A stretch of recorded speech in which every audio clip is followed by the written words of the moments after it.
Welcome to the E-Love frequency. I'm so happy you're right here with me. There's no place that I would rather be. That eternal love always is deep. 'Cause they be like, ooh, eternal love always. Welcome to the E-Love frequency podcast. The Life of a Jackal, Book 1. A sailor, a husband, and a kid from the south side of Chicago. The beginning. Introduction. The Life of a Jackal, Book 1, is organized into focused chapters, each designed to stand on its own. Read cover to cover or jump to whatever catches your eye first. Growing up in Chi-Town, the kick and the concrete, the smell of popcorn and cheap theater seats always brings me back to the start. In my first memories, I'm a little kid in a darkened theater in Chicago, eyes glued to the silver screen as Bruce Lee moves like a blur of lightning. We didn't have a car back then, but we didn't need one. When the lights came up and the credits rolled, the sidewalk became our stage. My dad, my mom, my sister, and myself would spill out into the street, still buzzing with the cinematic energy. We walk home imitating the master, kicking, fainting, hee-ah! At the Chicago air. I loved every second of it. Whether we were walking or riding the bus to those films, I was happy. My mother was a vision back then, part native, part black, and always beautiful, in the way memories of home are supposed to be. Those were the golden days, just being a family. But Chicago moves, and so did we. They started tearing down our buildings, and before I knew it, we were planted right across from Hyde Park High. That's where the player lesson started. Though back then, I was just a kid trying to keep his feet under him. The weight of the wood. Dad bought me and my sister some brand new bikes. I can see them. Hers was a Huffy, and mine was a Polo with a banana seat and training wheels freshly ripped off. We'd race those things around the house like we owned the world. Then came the afternoon. The world decided to take them back. A group of guys, 6 of them, older and harder, cornered us. They forced us off the seats, took our bikes right in front of our own home. My sister and I stood there crying, watching our parents watch us from the window. My dad, who had been at work when it happened, later drove us around the neighborhood for hours, searching every alley and corner. We never found them. It was a hollow kind of hurt because I knew we couldn't just go out and buy more. When we finally got skateboards to replace the bikes, I made a silent vow. Some guys tried to pull out the same move on me, but this time, my dad's voice was in my head. You can't let people take your stuff. You got to stand up for it. I didn't hesitate. I jumped off the board, grabbed the trucks, and swung the heavy wood with everything I had. It connected. Bow! Hard. Right in one of their faces. He hit the ground wailing while his friends scattered like roaches. I didn't stay to watch him bleed. I set my board down, hopped on, and rode away.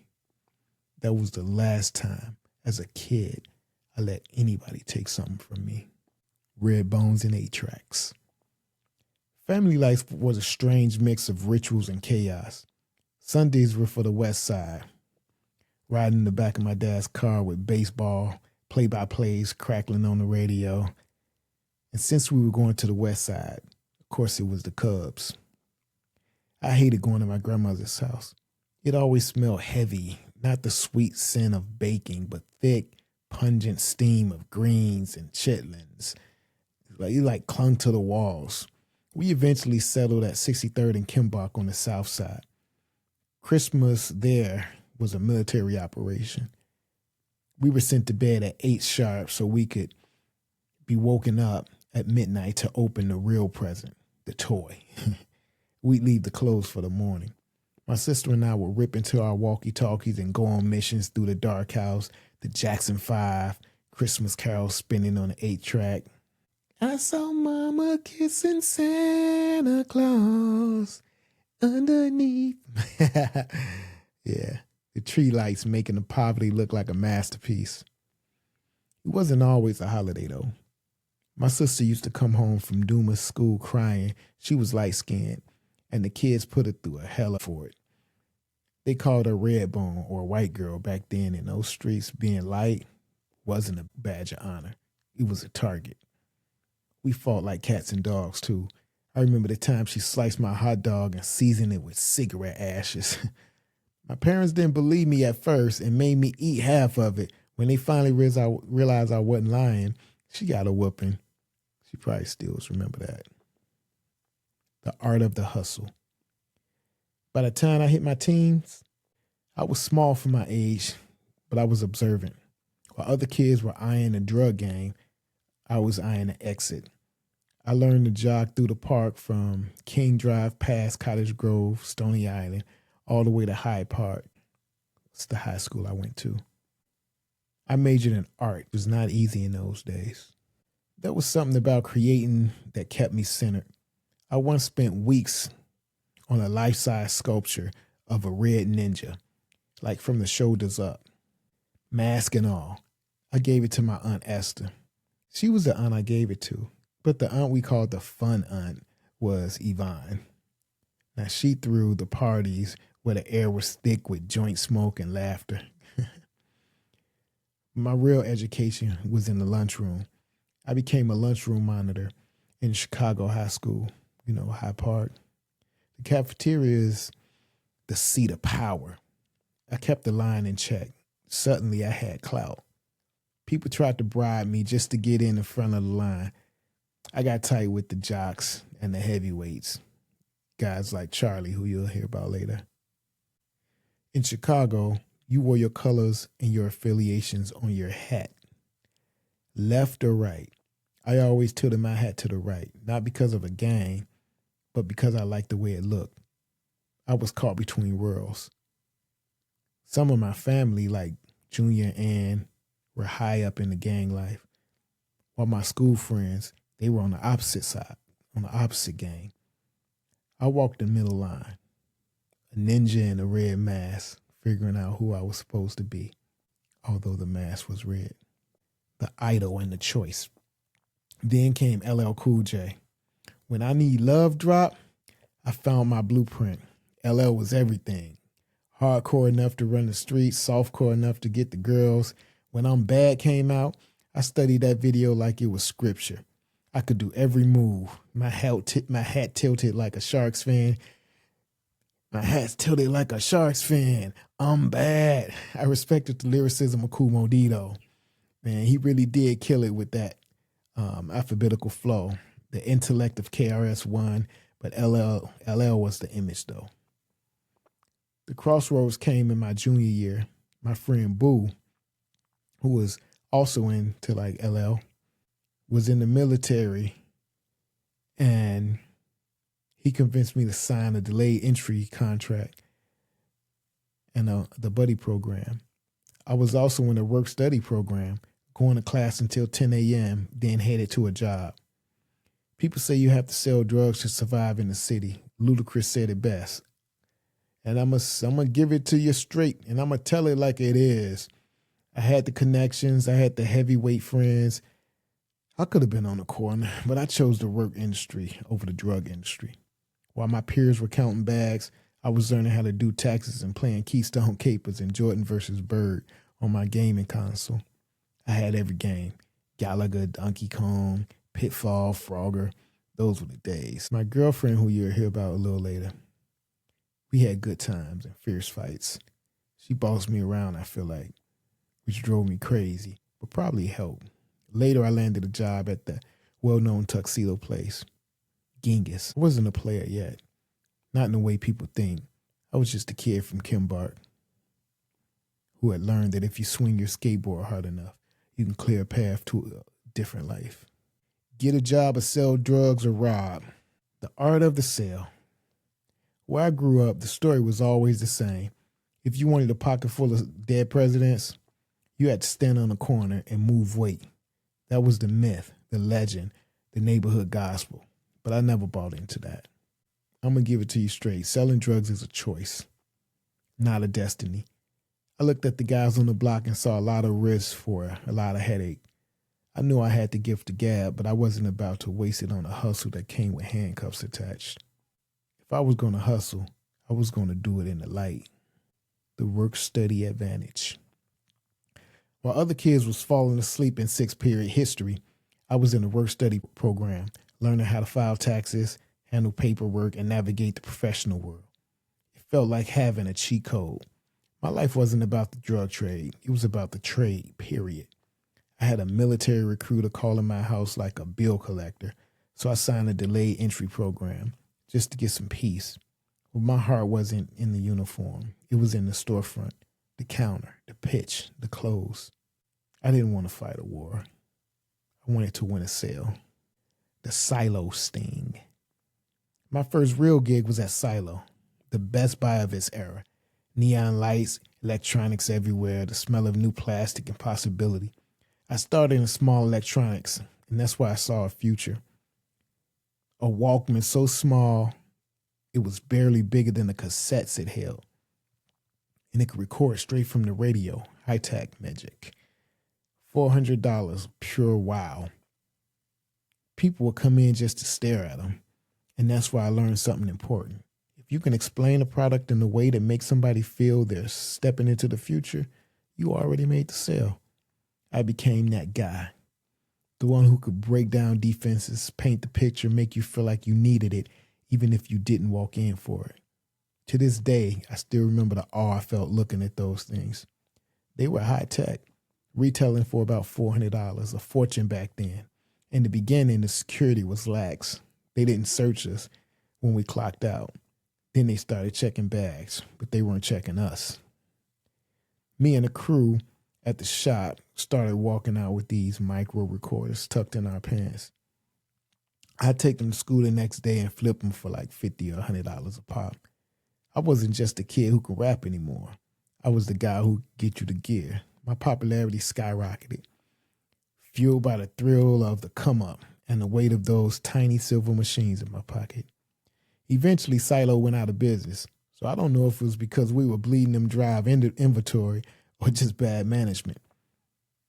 But I left with something better than stolen goods. My popularity at school shot up because I knew tech, knew the trends, and I had a flow. I wasn't the only kid who could rap anymore, but I was the kid who had the gear.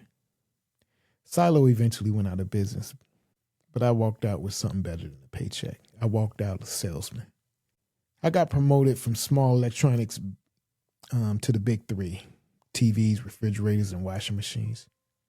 You didn't get moved to appliances unless you were the best. It's one thing to sell a cassette player. It's another thing to convince a man he needs a specific $800 washing machine. That's how much they cost back then. And I had the touch, technique, and tips. After Silo folded, I landed a job at Jules Osco as a bagger. Some people think groceries is low-level work. Not me. I treated it like a martial art. Me and my boy Fontaine became the king of the aisles. There was a real technique to bagging. Weight distribution, balance, speed. I could pack a bag so perfectly that you could set it on the floor and it would stand upright like a soldier. Paper or plastic, didn't matter. By the time the customer finished paying, I was already done. We weren't supposed to take tips, but when people saw the kind of precision that I had, they'd slide me a few bucks out of pure respect, and I took every cent. That tip money, that's what bought my first Valentine's Day cake for Donita. But that's another story. Sizing up the city. The pinnacle of my early career was at a legendary Chicago tuxedo plant, the kind of place where every shop in the city came to get their inventory. We were the factory plant. My boss, Jamal, was a smooth operator. He didn't just run a store, he ran a network, and he saw something in me. I got so sharp at sizing people up that I stopped using the measuring tape. A man would walk in, and before he even reached the counter, I know his jacket size, his waist, and his inseam. Jamal loved that. Prom season turned the store into a battlefield, and I was the general. Designer tuxes, Bill Blasts, and the like, going for $400. Commission on a rental, 10, maybe $20. So I learned to pivot. A kid would come in looking to rent a $99 suit, tuxedo. I'd break it down.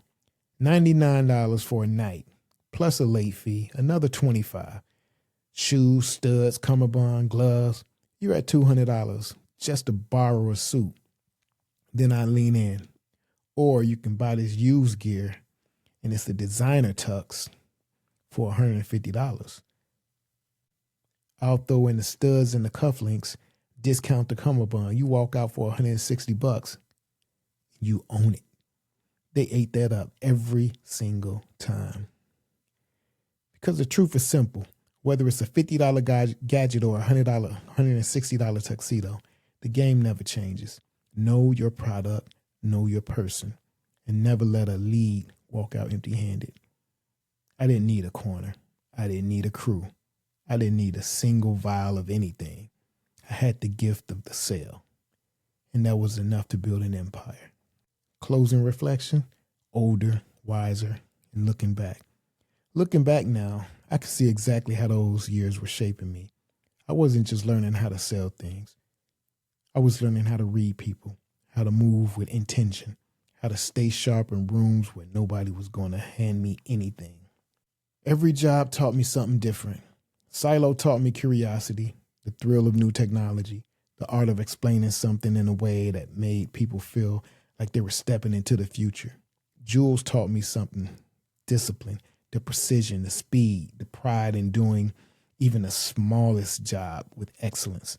The tuxedo plant taught me presence, how to look a man in the eye and tell him exactly what he needed, how to size someone up without a tape measure, how to run a floor like it was my own. And all of it taught me something bigger. You don't need a corner to be a hustler. You don't need a crew to be respected. You don't need the streets to build a name. What you need is skill. What you need is intention. What you need is the courage to take the long road when the shortcuts look tempting. I didn't know it then, but every sale, every shift, every customer, every moment behind a counter was preparing me for the man I would eventually become. A man who could walk into any room and hold his own. A man who could talk to anybody, from the block to the boardroom. A man who understood that the real hustle isn't about money. It's about mastery. And that's the truth I carry with me to this day. The streets didn't make me. The mindset did. The woman that started it all. Olympians and love castles. In Chicago, if you don't have money for the name brands, you had to have the heart for the knockoffs. Before I was a guy in the custom fit tuxedos, I was a freshman just trying to piece together a vibe with $20 and a dream. I used to rock these $20 jumpsuits that had a big-ass Nike logo sprayed across the chest. Everyone knew it wasn't real Nike, but when I zipped that jacket up, it said what it needed to say. I felt good. I felt like somebody. It was the birth of a persona.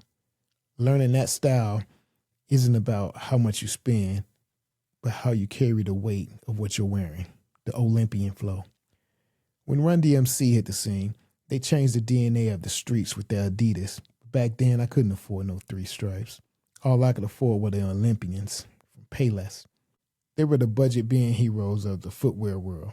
And while other kids might have been embarrassed, I did what a rapper does.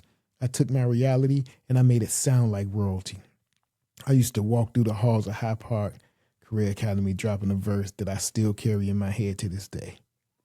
My Olympians walk through steel gate doors, never ever had shoes like these before. I got so many Olympians galore, till you can't find them in the hardware store. You can't find them at the rummage sale. I don't know about Adidas, Nike, or Excel.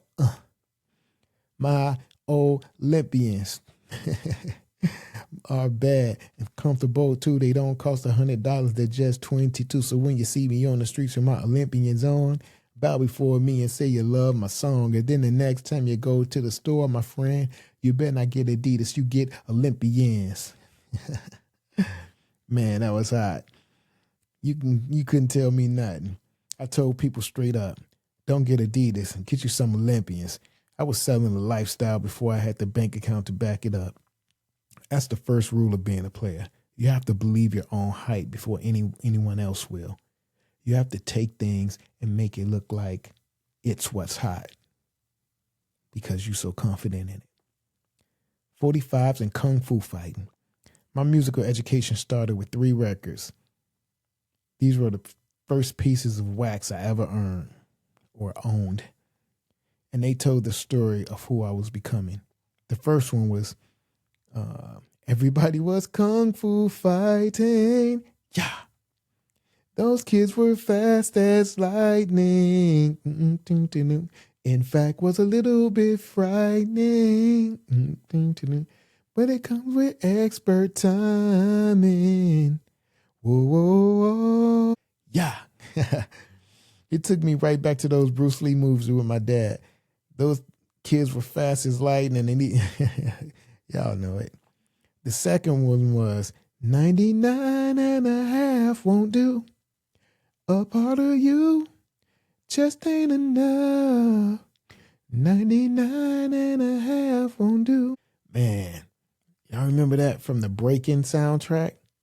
If I wasn't rapping, I was breakdancing, spinning on cardboard, and trying to defy gravity.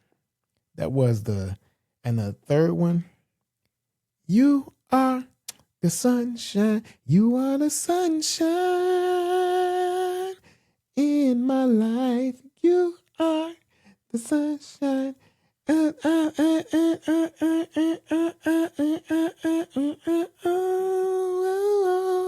Thank you, Jesus. I didn't even know that was a church song, man. I think it's by the Clark sisters. But it was soulful, it was smooth, and it tapped into the R&B side of me that would eventually lead me to the ladies. The Love cassette in the gutter. So because LL Cool J was my idol, I figured I needed to write my own I Need Love. I had a thing for this girl named Daniela. She was my first real love. I was young, I was a poet, and I was winging it. I wrote her a song called My Love, and I poured everything into it.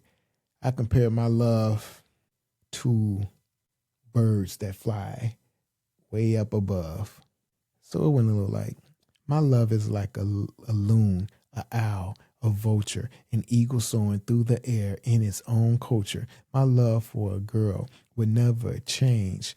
In my heart, it must always remain. This one special girl has beauty in the way she walks, the way she speaks. She is certainly unique every day.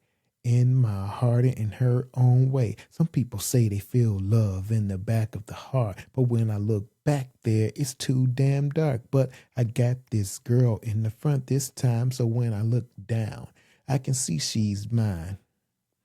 I had a word sent out saying I'm jumping on it, but we broke up over that. He say, she say shit. I was good with the family, even with the mother. Now the love castle we built in the gutter. I don't want to push you. I don't want to shove you. So un la tiquieri wee, yo, amor tu. That means I love you. I remember writing that. Yeah, I was good to her. We were good to each other. Oh, me and her brother, Boo, we were cool. It's the same guy that told me to join the military, the same guy that taught me to break dance. I liked her whole family, man. But Chicago is a small town when it comes to rumors. We ended up falling apart over that he say, she say. You know, people talking, whispering in hallways, jealousy. It can tear down the love castle faster than a wrecking ball. That ain't really what happened with us. I mean, we were living in 2 different worlds and trying to come together when we found time. But eventually, you know, as high school does, she started falling into her crowd at high school, and I started falling at my crowd at my high school. And, you know, kind of put us on different paths. So the castle ended up in the gutter, but the lesson stayed.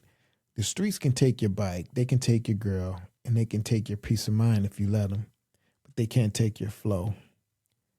After moving on from Daniela, I kept the pen moving. That was important. I was starting to realize that if I could rhyme my way into a girl's heart and out of a sneaker deficit, I could rhyme my way into just about anything. I remember going over to her house, meeting her mom and her dad. I loved her mom. Her dad was a cool guy. I remember that. Her sister was beautiful too. I think she had 2 sisters. I remember going over there and meeting them. They liked me, but I felt like they did. I liked them. And, she was my first love. Wow, can't believe I still remember that. So the pivot, the girl on the porch, she was the girl on the porch.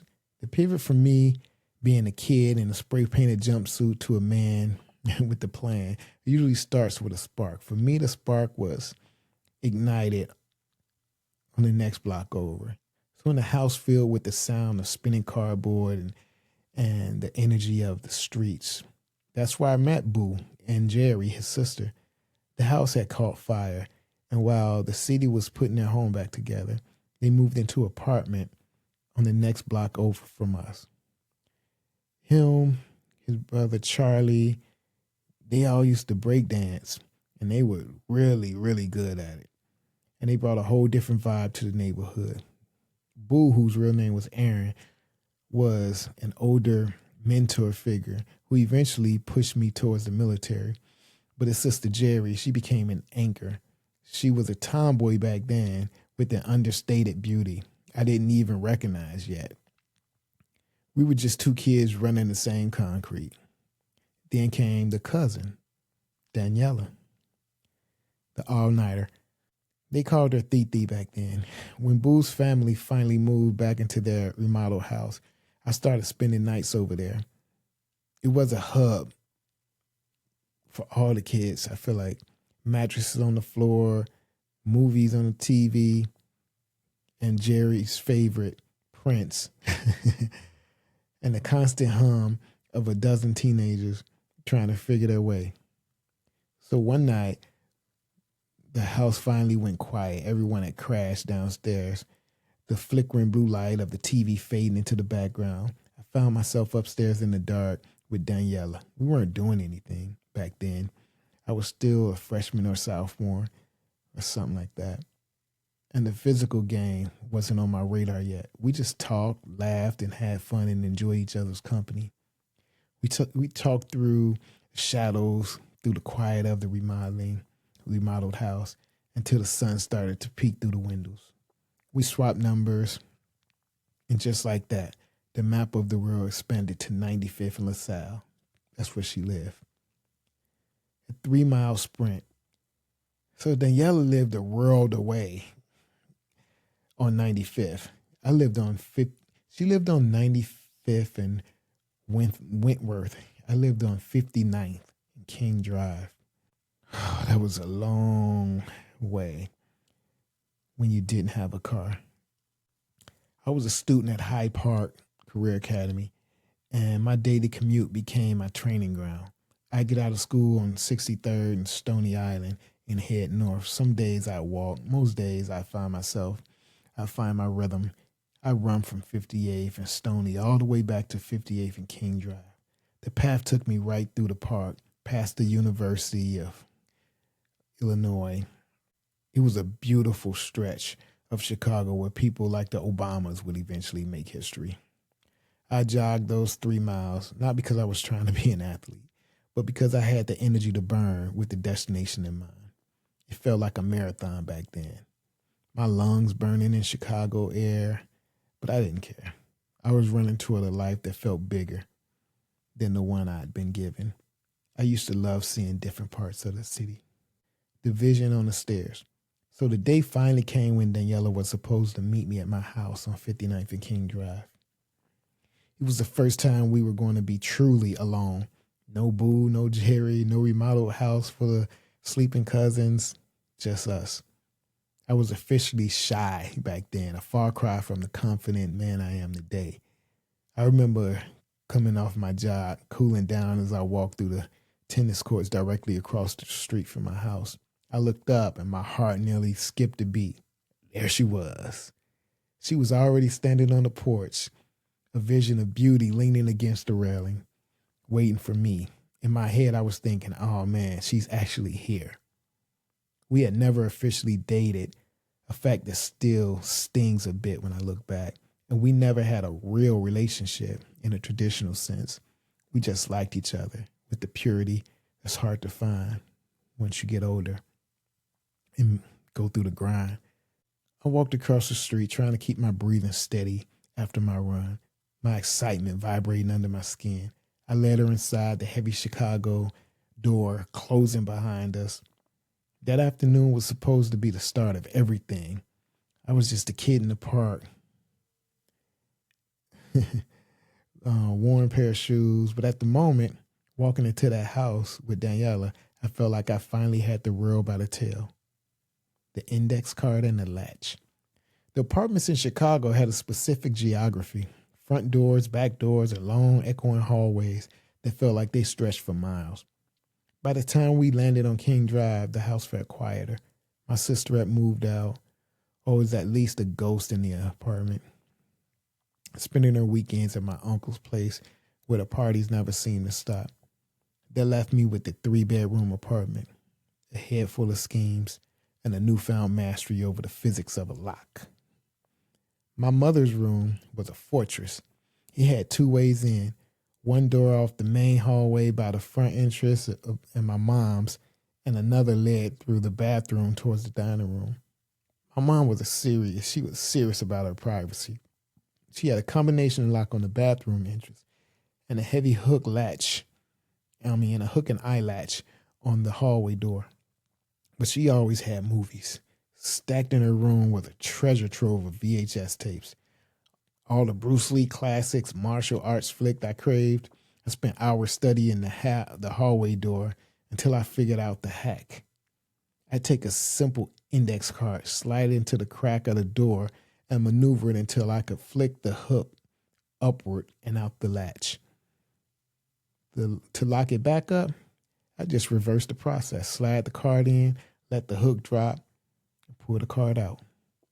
I was a ghost in my own home, sneaking in to watch Bruce Lee movies with that expert timing I was talking about.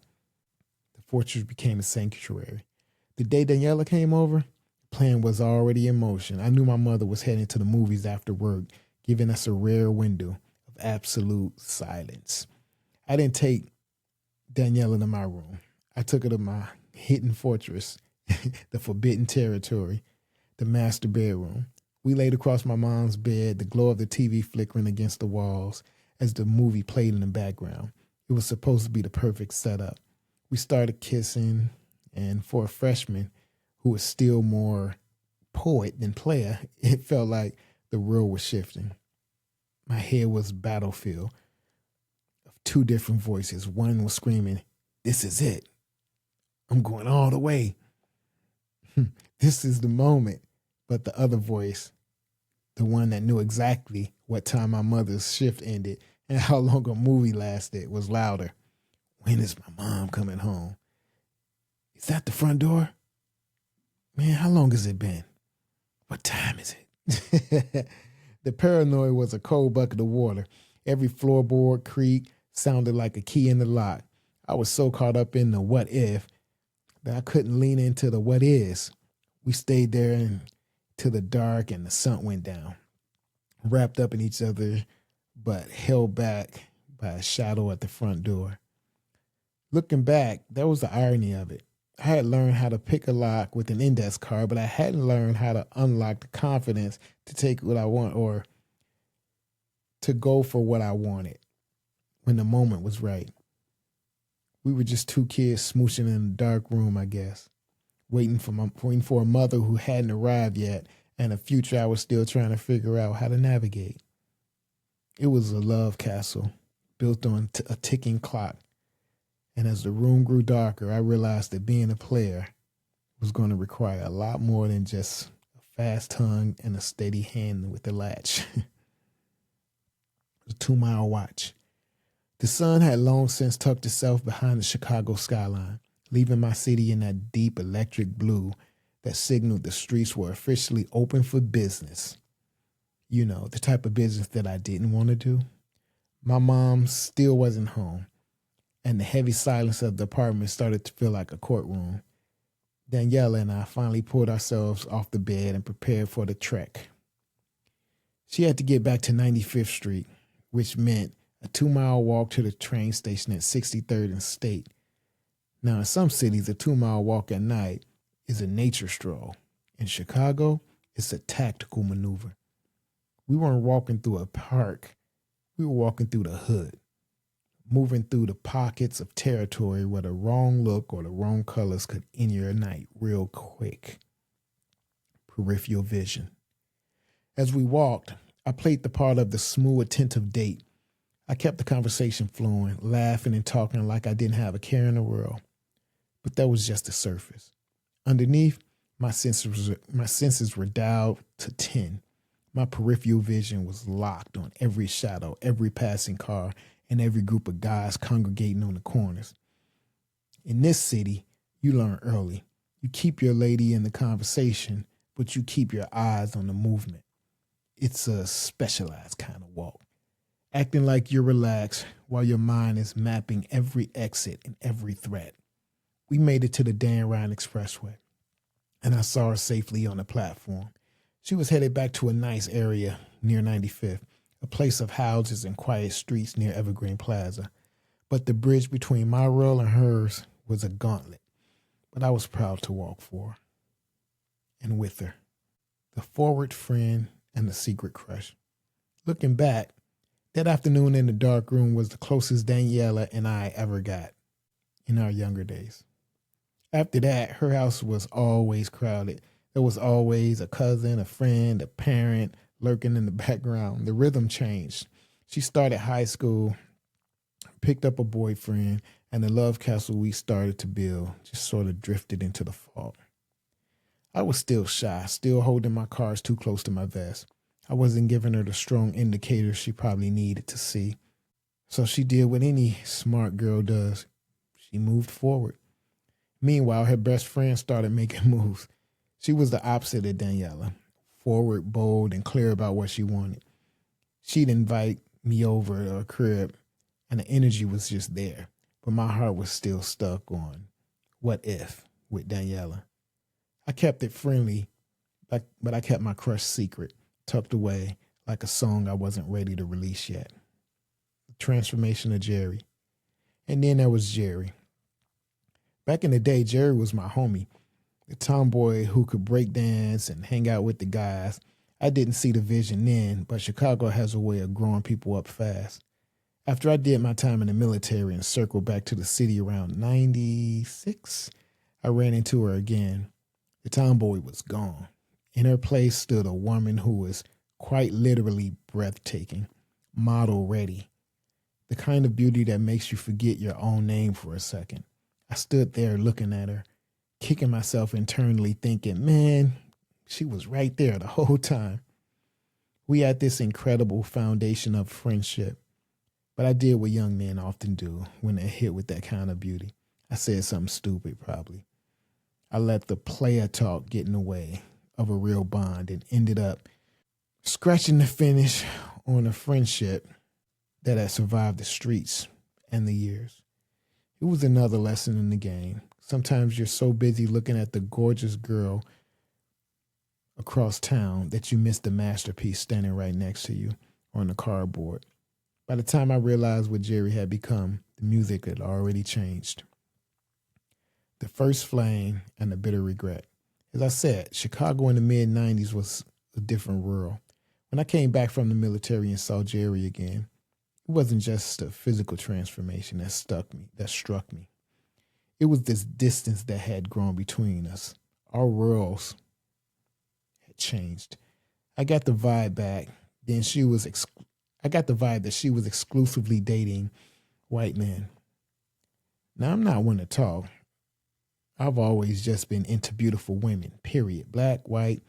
If the soul and the face were right, I was there. But with Jerry, it felt like a shift. I didn't know how to navigate. True to form, I'm sure I handled it with all the grace of a sledgehammer. We had spent a couple of hours catching up at her place, and things seemed cool when I pulled out the driveway to head back to Minnesota. But then came the digital age.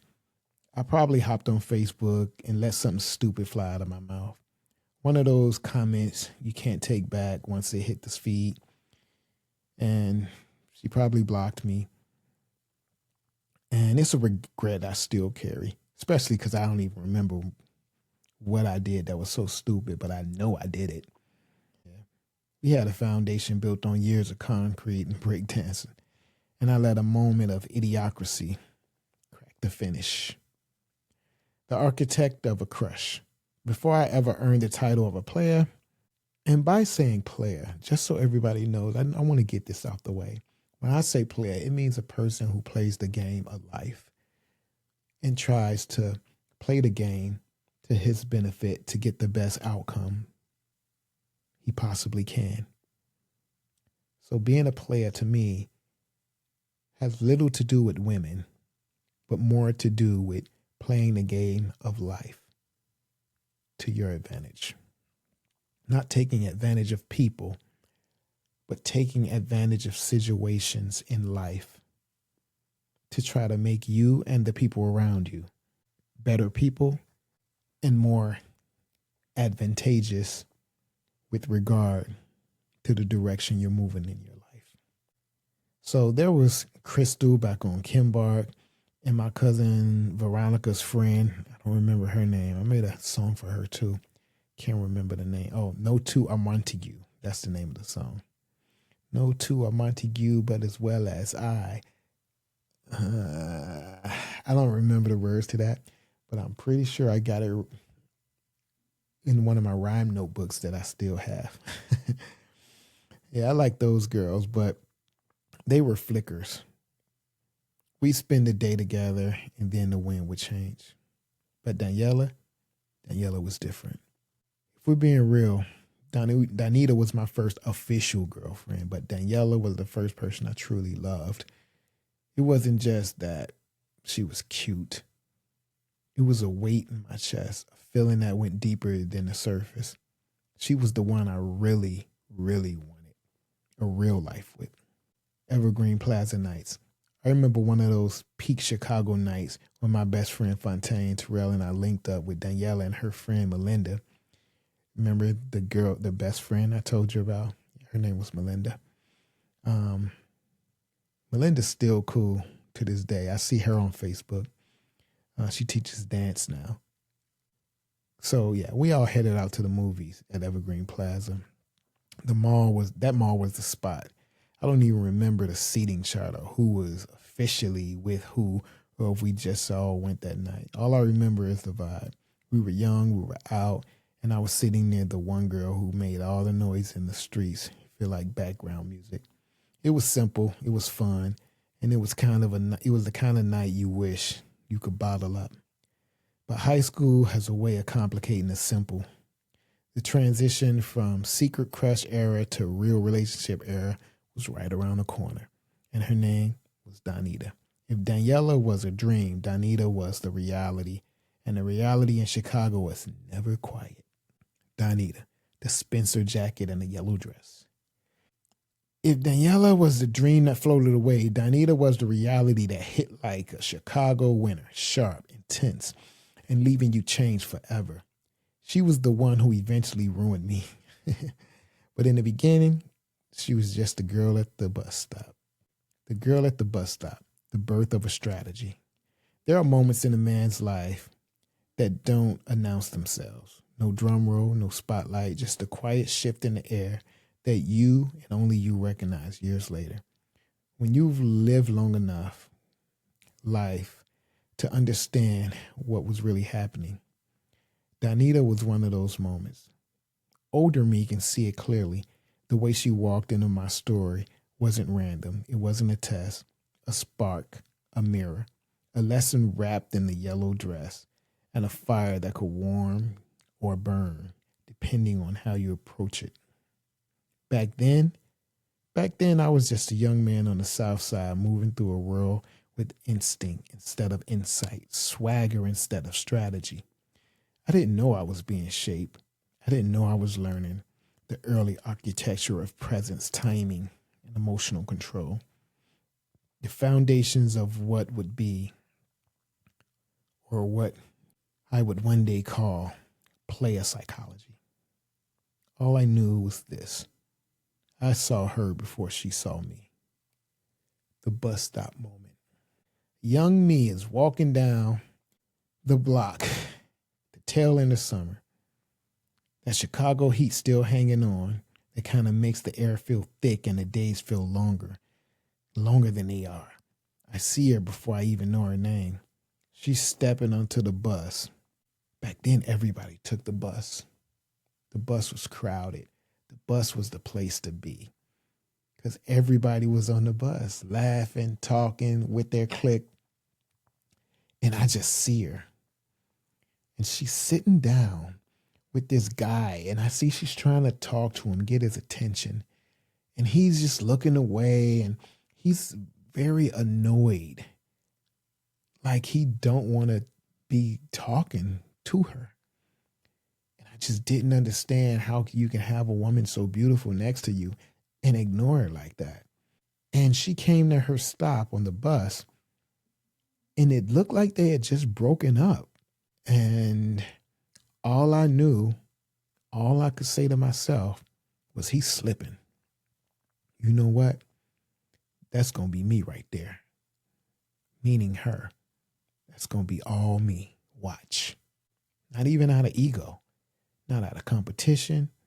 It was because something in the way she moved, the confidence, the fire, the unspoken challenge, hit me in a place I didn't have words for yet.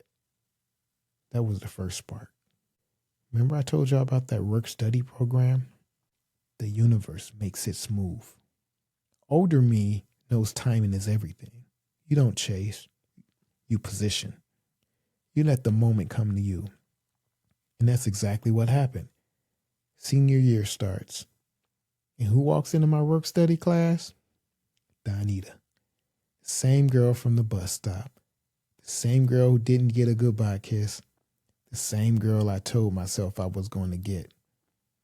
Now, work study, that was my territory, my arena, my kingdom. I wasn't the loudest dude in the room. I didn't need to be. I was the one person that people came to when they needed something done right. I learned how to do the tax forms, the logistics, all that paperwork. The stuff that made other students groan was where I shined. And Donita, she was smart, sharp, one of the brightest girls in the building. But even smart people need help sometimes. That's how it started. A question here, a little tutoring there, a laugh, a look, a moment. Older me can see the pattern now. She was fiery, but she respected competence. She was intense, but she responded to calm. She was unpredictable, but she trusted steadiness. And that's where the player philosophy began to form. Not in clubs, not in cars, not in late night phone calls, but in that classroom. With her leaning over my desk asking for help she probably didn't even need. The first connection? Young me didn't know it yet, but every time she leaned in, every time she asked a question, every time she laughed at something I said, she was teaching me something. A player isn't the man who talks the most. He's the man who listens, who observes, who reads the room, and the woman before he makes a move. She gave me her number, not because I asked, but because I earned it.